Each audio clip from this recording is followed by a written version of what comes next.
Hello and welcome to Pontus Point, a channel where I discuss hot topics, trying to stick to facts. There has been a lot of debate recently around Sweden and its relation to other nations, especially Turkey, given a number of incidents that caught the public eye in Turkey. People in Turkey retaliated by burning Swedish flags, and they got absolutely zero reaction from Sweden from that. And in order to understand a few of those things, I think it's important to understand the constitutional law in Sweden. So I would guide you through constitutional law in Sweden, and also we will then look at the cases at hand, and I would explain them from a legal perspective.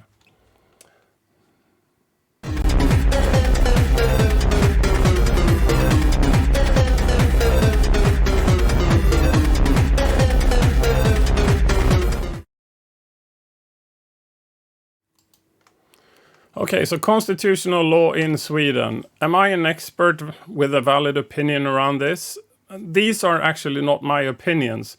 I'm an educated lawyer, but I'm not at all sort of a specialist in constitutional rights. So if you look at the number of people in Sweden, I'd say like the maximum 1% are people with a law degree. And out of those, I'm one of those, like, I don't know, a fraction of a percent. But then you would have like 10 or 20 who are super expert in constitutional law. I'm not that, so I'm not stating this as a super specialized expert, but I'm more educated in the topic than most people you would find. So, and as everything, every time that a topic is brought up, you should look at multiple sources, and you should have opinions and views from others to compare, and you should also try to validate the credibility of each of those sources. So I think I'm a fairly credible source in this context, but you should compare what I say with other relevant sources before you make up your mind. What I've done, my education in university is over 30 years old. So, I mean, and this is moving material. So just because I learned something 30 years ago doesn't mean that it's the same today. So what I did was I had a look at the Parliament webpage, and there is also this very nice little pamphlet of a dozen or so pages that outlines the principles for the Constitution of Sweden. The link is down there, and I will also have that in the description of the episode, so you can download it for yourself and read from like the horse's mouth what they say about the Constitution of Sweden. In other countries, constitution is sort of a monolith. It's one law package where you have the general constitution outlined in one law.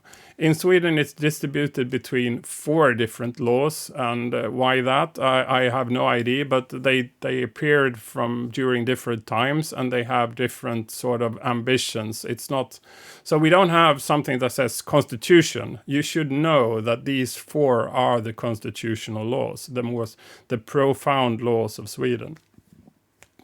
The instrument of government is formed or was agreed upon in 1974. In Swedish, it's regeringsformen.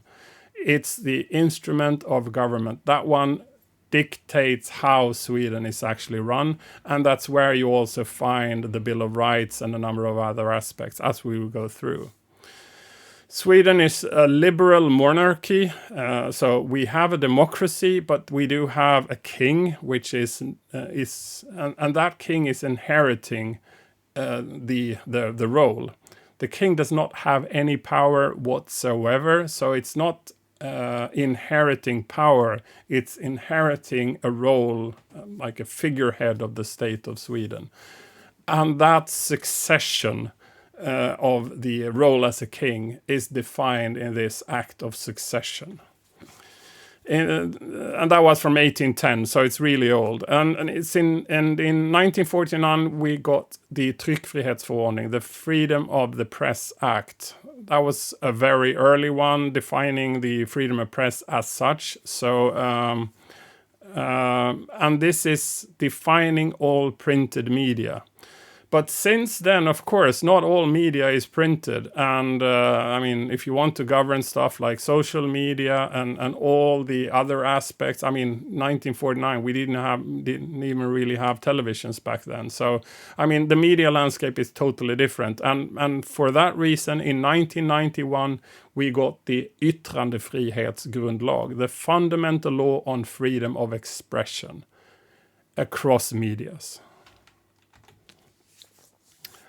In most liberal democracies, there is the Machiavelli's distribution of power, where and these are terms that are so hard to pronounce: legislative, executive, and judiciary branches. They should have checks and balances, ensuring that they are executing what they're supposed to do, but they're also controlling one or more of the others. And then you add the free press on top of that, and then you have some sort of system that sort of keeps each other under checks and balances.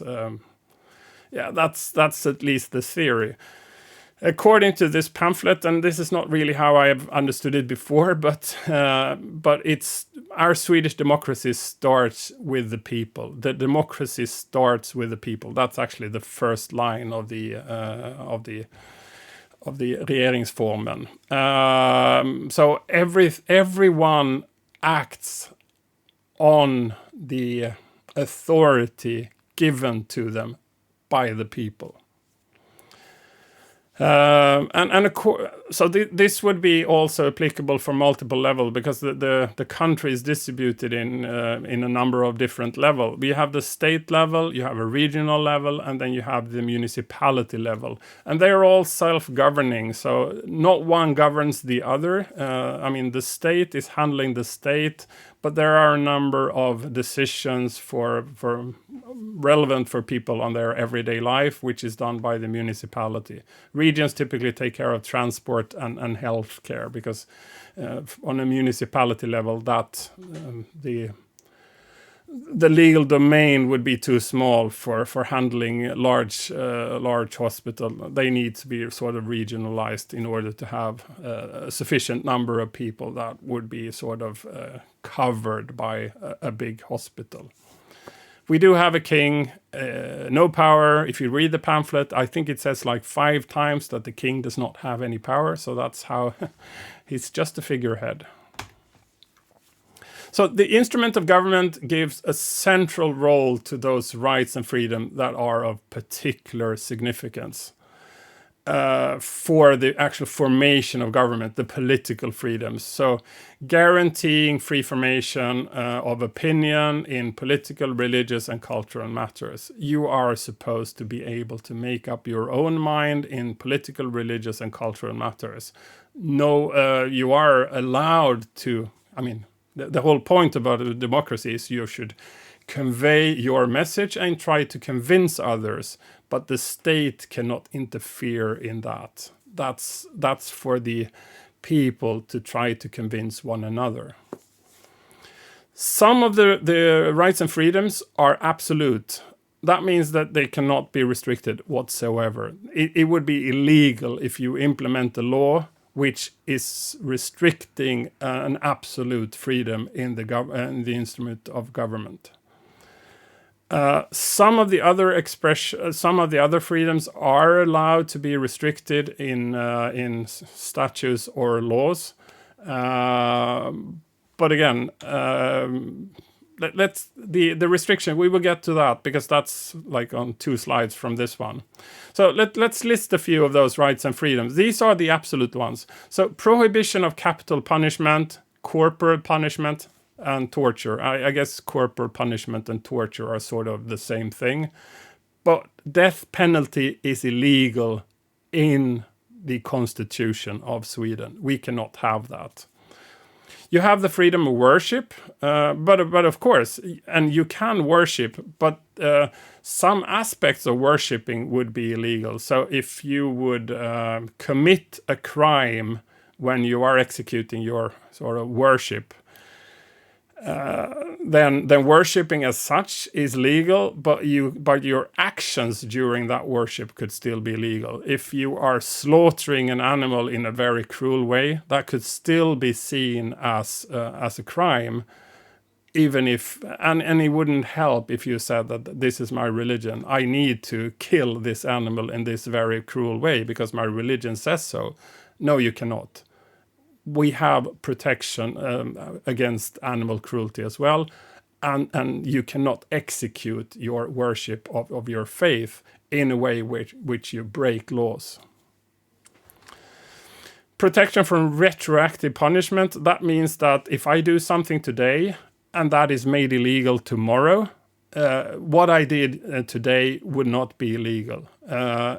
All laws are always forward-looking. You cannot have laws that look backward and penalize something that was legal when people did what they did. Protection against coercion to reveal one's opinion in political, religious, cultural, and other such connection. So again, if you have a political view and you can market that as much as you want, and some representative of state might even ask you what it is for whatever reason, but they cannot force you. There is no way, if you say, no, I won't say that, that's absolutely fine. And I think this is also sort of a cornerstone of democracy, that your political view is yours. Your faith is yours. And what you think in cultural matters, that's yours. You are allowed to communicate it, but no one can force you to do it. Protection against registration of person's political opinion. Yeah, again, if you run a political party and you surrender your opinion in political aspects, then so be it. Of course, a political party needs to have sort of a member schedule, but the state cannot register it. And this is very different from, like in the US, when they elect president candidates in one of the parties, only people who have registered to the state that they support that party can vote for a presidential candidate for that party. So the state handles the election of the presidential candidates. They are mastering the election period, election practicalities, which is totally alien from a Swedish perspective.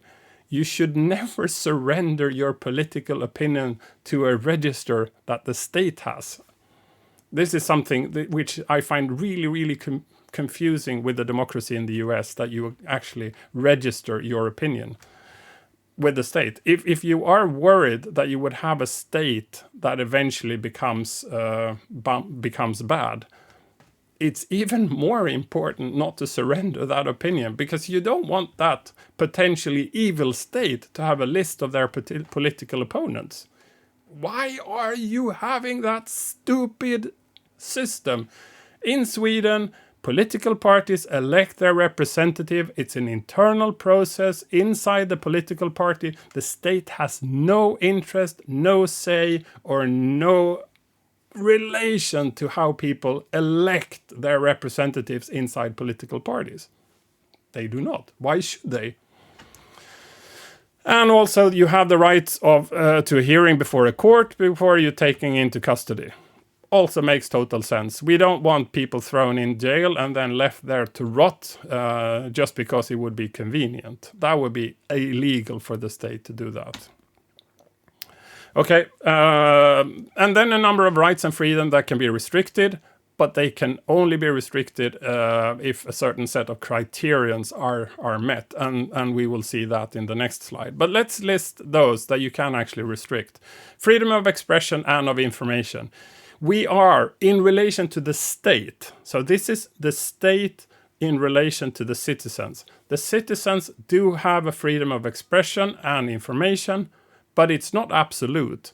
You cannot go into like a meeting on one of the squares in your city, revealing state secrets, military secrets, or what have you not.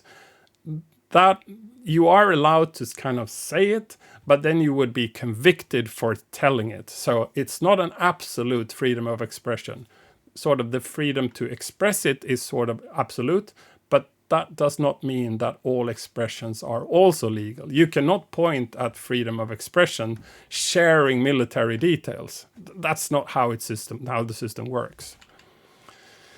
And also, again, this is in relation to the state. It's not in relation to a magazine. So a privately owned magazine or a TV channel or something, you cannot go to them and say, I have an opinion, I would like to share it. Please ensure that I have a spot in your magazine where I can publish my opinions. No. They are private companies and they are owning their own marketing aspect in relation, or their channel to the audience, and they use that as they want to. This is also true for like social media. You cannot complain about social media that they are deleting posts that you are making if they find that them offensive or any or even illegal. They are not obliged to give you access to their mechanism to communicate with a wider audience. It's a private company and they can do whatever they want with the content of that. I know this is also a bit controversial in the US, but again, we have competition. So if you don't like the fact that a number of magazines are refusing to allow your opinions to be shared, then start your own magazine, start your own social media. You cannot force yourself on private companies and force them to share your opinions for you. Freedom of movement, again, this is also something that could be restricted. If you are in prison, you cannot move. So that is a valid and legally supported restriction on the freedom of movement. Normally you would have it, but there are legally acceptable limitations to that.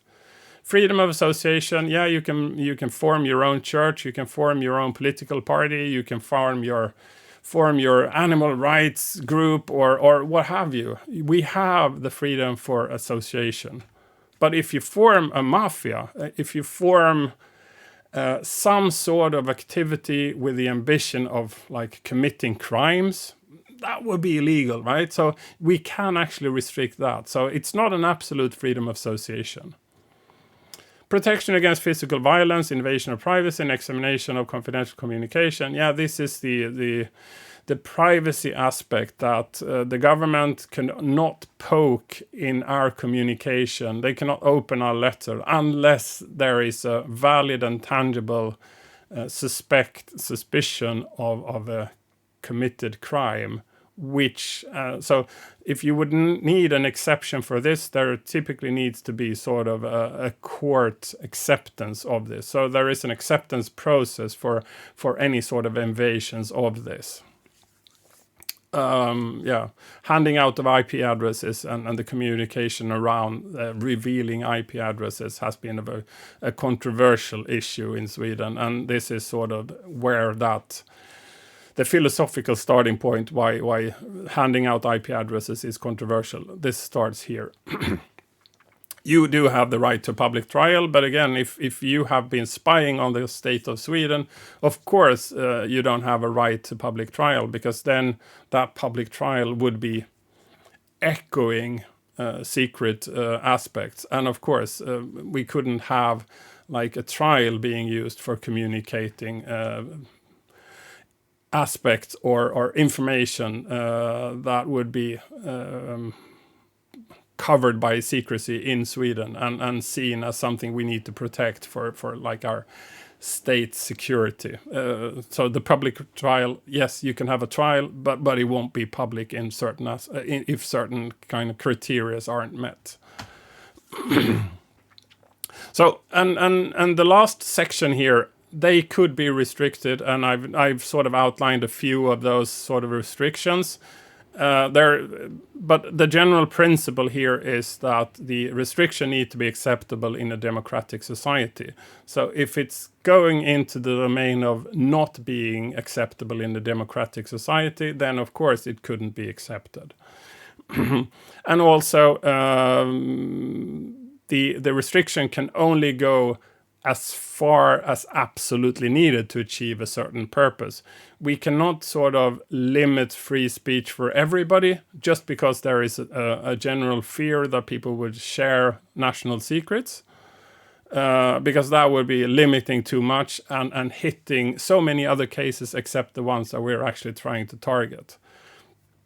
So it's still key that the free shaping of opinion is part of a democracy, and that must be taken into account whenever we try to restrict any of the basic rights here.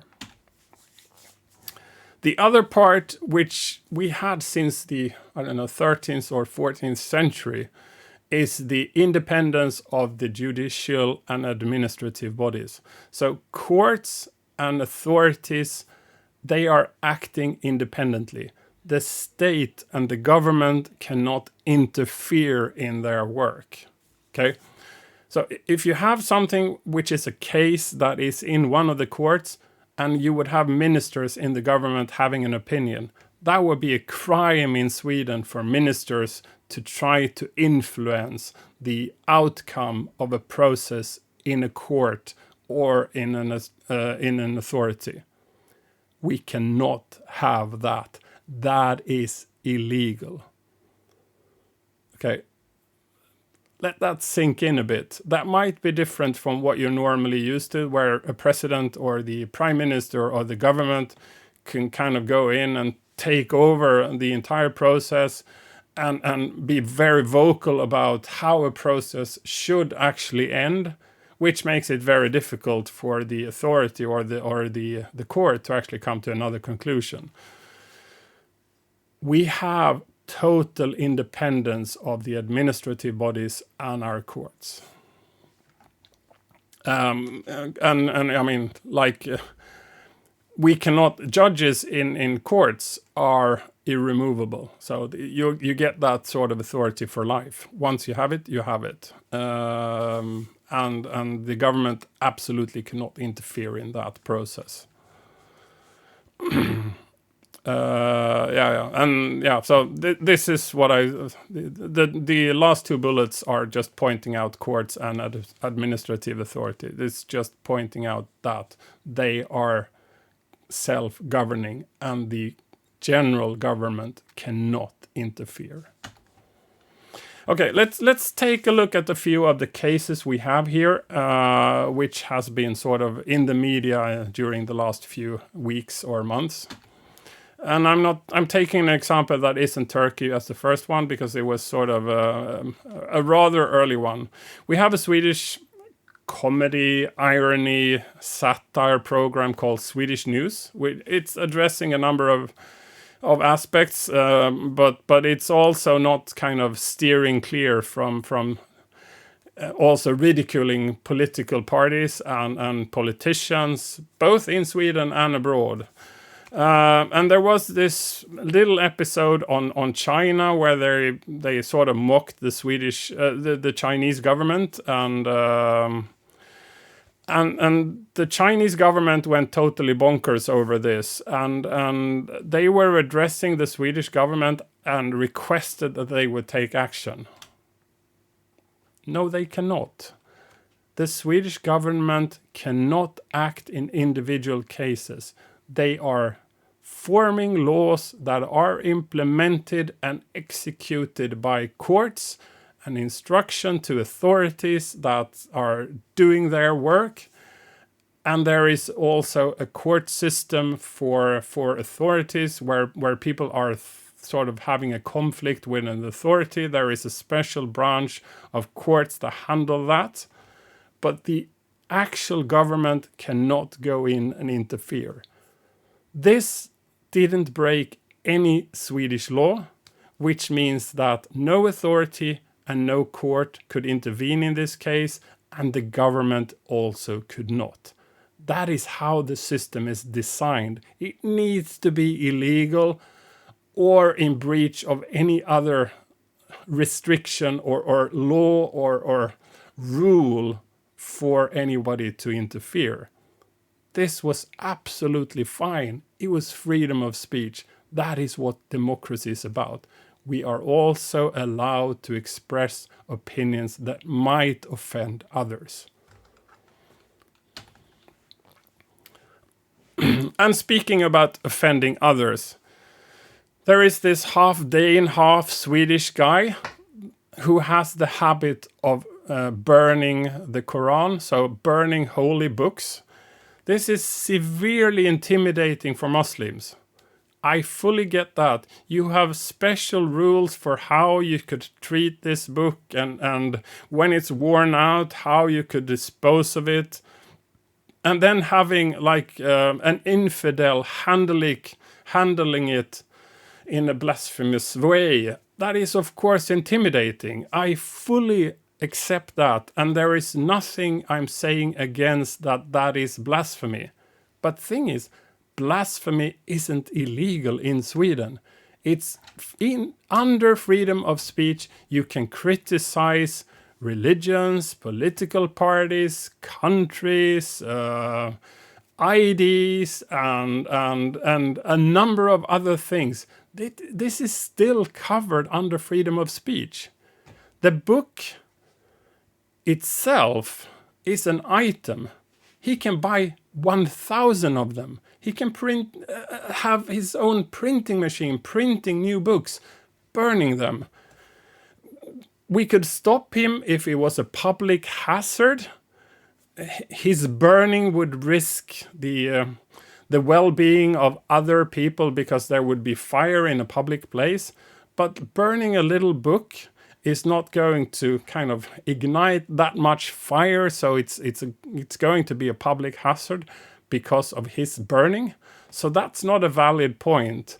And you can also criticize a religion. That's fully fine. That's fully fine under freedom of speech. And I'm truly sorry if you feel intimidated by this guy. But please bear in mind, the government could not interfere because it's an action covered by freedom of speech. You might disagree and you might think that blasphemy should be made illegal in Sweden, but it's not. Currently, it's not. It could be in the future. It has been in the past, but it's not illegal now. So the guy could go around burning books. He's generally seen as a right-wing idiot. Most people, if you ask them in the street, would say he's an utter maniac doing this thing. But the whole point about freedom of speech is they should be allowed to also communicate non-popular opinion. The popular opinions, they don't need any legal protection. You don't need any profound constitutional right to say popular things because nobody would stop you saying popular things. The whole idea about freedom of speech is protecting also the non-popular opinions. Everybody should be entitled to form their opinion based on what people are saying under freedom of speech. And that means that also unpopular opinion needs to have a platform for their communication. So I'm sorry if you think that this guy is an idiot, because if you think so, then you would have the sympathy of most of the Swedish population. But most of the Swedish population would also say even idiots are allowed freedom of speech. There was also this hanging of a mannequin, one of those like shop mall dolls. A mannequin is the proper word for it. So it had like a rubber mask of Erdogan on its head. So it was quite clear that it was supposed to show that this was a representation of Erdogan. The group that did this is a left-wing extremist with clear ties to the Kurds, and what the reason for them doing it is that they would like to annoy Turkey and make Turkey say no to Sweden as a member of NATO. Their purpose is to provoke Turkey to say no to Sweden as a member of NATO. So if Turkey gets so annoyed by this that they are actually saying no to Sweden as a member of NATO, this ridiculous piece of idiot group has achieved its purpose. You are serving their best interest by saying no to Sweden as a member of NATO, because this group did what they did. Again, freedom of speech. This is bordering a threat, but it's generally seen as most political leaders. It's not seen as like a threat. If they would be hanging somebody who is not a public figure or anything else. It would be seen more as a real death threat. This is not a death threat. It's a political statement that they do not support Erdogan, which is quite clear that they didn't. So, and of course the argument here is the tie they have with the Kurds and the general old conflict between Turks and Kurds here. So again, freedom of speech. This is an action that you can do under freedom of speech. You might not like it, you might feel intimidated by it, but that is the entire point with freedom of speech. Also, opinions that you do not like are allowed to be expressed.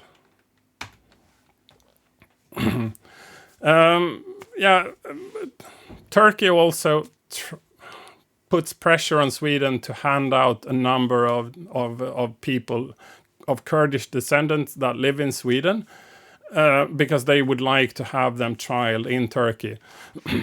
And let me just point out, there are two aspects of this. The first aspect, in most democracies, I would say, you need to be charged with a crime that is criminal both in the receiving country, that is requesting the handout of a person, and also be criminal in the country where they are at now. So if you have somebody being accused of distributing material saying that leader is an idiot, and saying that leader is an idiot is fully legit in Sweden, then the act of saying that leader is an idiot is not illegal in Sweden, which means that we would never hand them out, because what they have done is not criminal in Sweden. It needs to be criminal both in Sweden and the receiving countries before we would even consider handing somebody out. The other part here is that we do have a regulated right to not be exposed to capital punishment, and that also means that we're never handing out people who risk capital punishment in the receiving countries.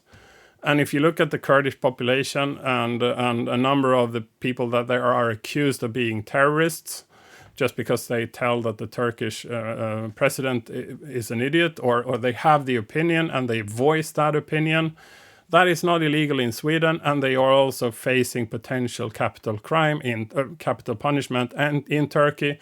So they would not be handed out, and that stopped because it's not illegal in Sweden, and they're also facing a punishment that would basically justify the status of asylum here in Sweden, because they would be facing capital punishment in the other country for an action which wouldn't even be criminal in Sweden. So asking the authorities or the government to hand people out, that would never happen.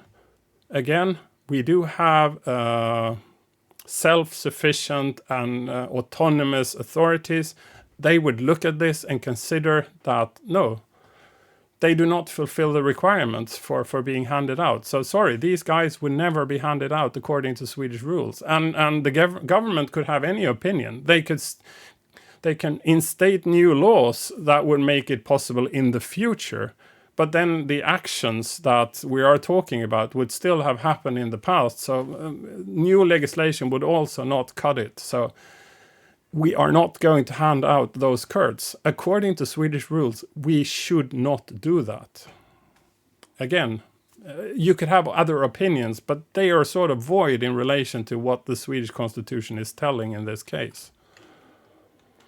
And I generally think that labeling anybody a terrorist just because they are sort of disagreeing with your leader is a rather weak way of kind of labeling your opponents. Not all your opponents are terrorists. Dictators tend to label all their opponents as terrorists. That's really weak. Don't do that.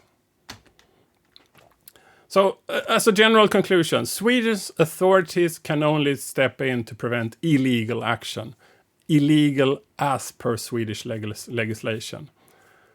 None of the actions I've shown in my examples were seen as illegal in Sweden. I mean, you could always report them, and if the legality would be tested, but especially in relation to the mannequin and all of that, that was tested, and it was seen as not illegal in Sweden. So the authorities took a step back. This is not illegal. You have to make it illegal in the future, and that would prevent it from happening. But as it is now, it's covered by freedom of speech, and we will not deal with it.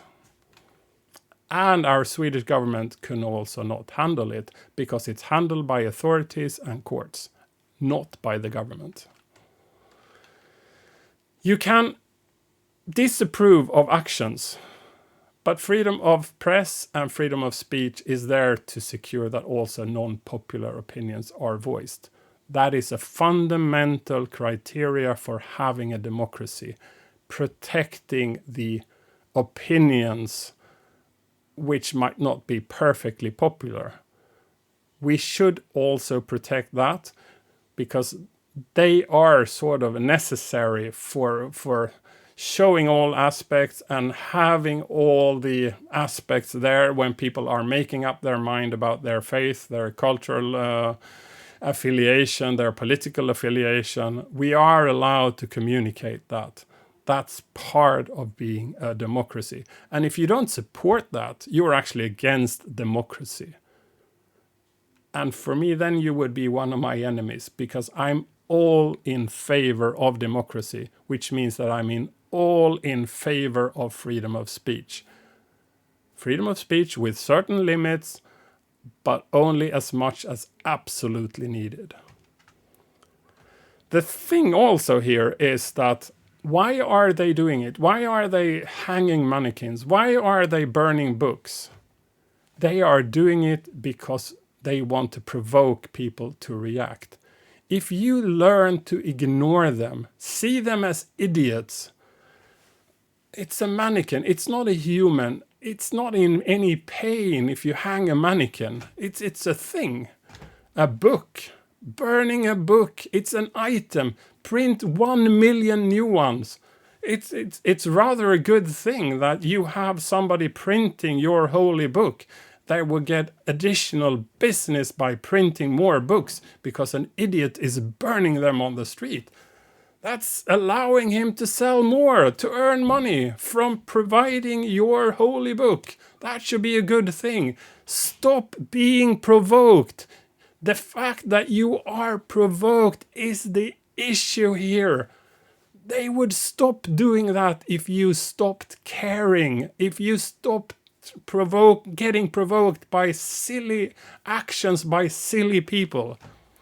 And burning our flag, we see that as the same thing as the book. It's burning an item. If you feel that you need to burn our Swedish flag, yeah, well, go ahead. It's your item. You are allowed to handle your item at will. It's your thing. The factory that produced that flag could probably produce another million if so. I mean, just burn them and they could make 1 million new ones. There is absolutely no issue with that. So stop being provoked. Stop listening and encouraging to do their stupid thing, because your reactions is what makes their actions valid. Stop caring. Stop being provoked. Thank you so much for watching. This was Pontus Points.